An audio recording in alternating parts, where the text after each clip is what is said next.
तो आइए ट्रिग्नोमेट्री का एक और इम्पोर्टेंट क्वेश्चन हम देखते हैं। क्लास 10th मैथमेटिक्स का लिखा है यदि 3 sin a is equal to 4 cos a हो तो tan square a minus sec square a का मान क्या होगा। तो इसका सोल्यूशन हमें बताना है कि इसका मान क्या होगा यदि आपको ये दिया गया है।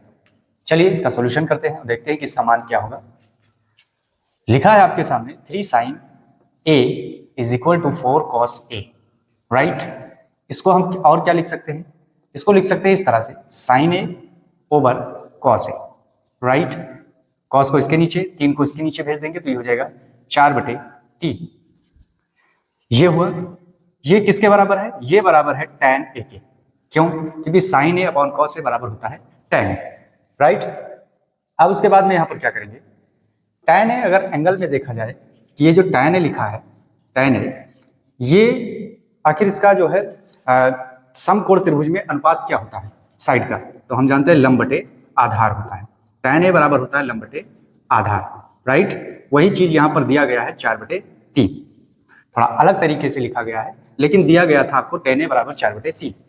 तो अगर एक समकोण त्रिभुज में, जैसे ये आपके सामने हमने बनाया एक समकोण त्रिभुज, यदि ये a है, b है और ये c है, तो इसके जस्ट सामने वाली भुजा क्या होगा, लंब होगा, राइट। ये आपका आधार होगा और ये आपका क्या होगा, कर्ण होगा, ये हम सब जानते हैं, राइट। तो tan a दिया है 4/3, तो लंब बटे आधार, लंब कितना दिया गया है 4, अब आधार आपका है 3। तो आपसे पूछे कि बताइए ये कर्ण कितना होगा, तो आप जानते हैं पाइथागोरस थ्योरम से हम इसको निकाल सकते हैं। AC square is equal to होगा AB square plus BC square, right. ये होता है पाइथागोरस थ्योरम। AC स्क्वायर अगर देखा जाए तो क्या निकलने वाला है, 4 का स्क्वायर प्लस 3 का square is equal to 16 plus 9 is equal to 25। ये आ गया आपका AC स्क्वायर। तो AC क्या होगा, AC आपका होगा 5, राइट, 5, यानी कर्ण जो होगा वो आपका होगा 5। अब हमें इसकी वैल्यू बतानी है कि इसका मान क्या होगा। इसका मान जो होगा tan स्क्वायर है, यानी tan है आपको पता है 4/3, यहां पर इसकी वैल्यू रख देंगे। sec स्क्वायर है कितना होगा, आप जानते हैं कि sec किसका रेसिप्रोकल है, cos का।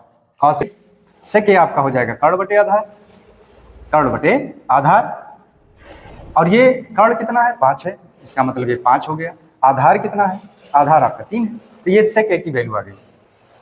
अब उसके बाद में हमें इसकी वैल्यू आराम से बता देंगे क्या होगा इसका वैल्यू।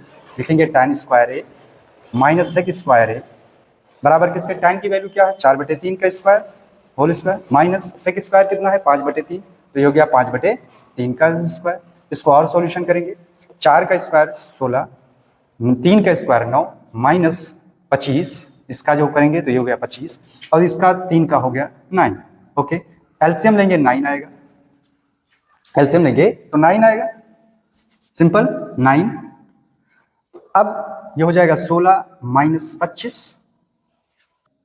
ओके, तो ये बराबर हो जाएगा आपका किसके, -9/9। यहां पर आप देखेंगे 16 माइनस 25 से बड़ा ये है तो -9/9, इन दोनों को कैंसिल करेंगे तो ये आ जाएगा -1, और यही क्या है, इसकी वैल्यू है, यही इसका क्या है, आंसर है। तो इस तरह से हम इसको सॉल्व करेंगे।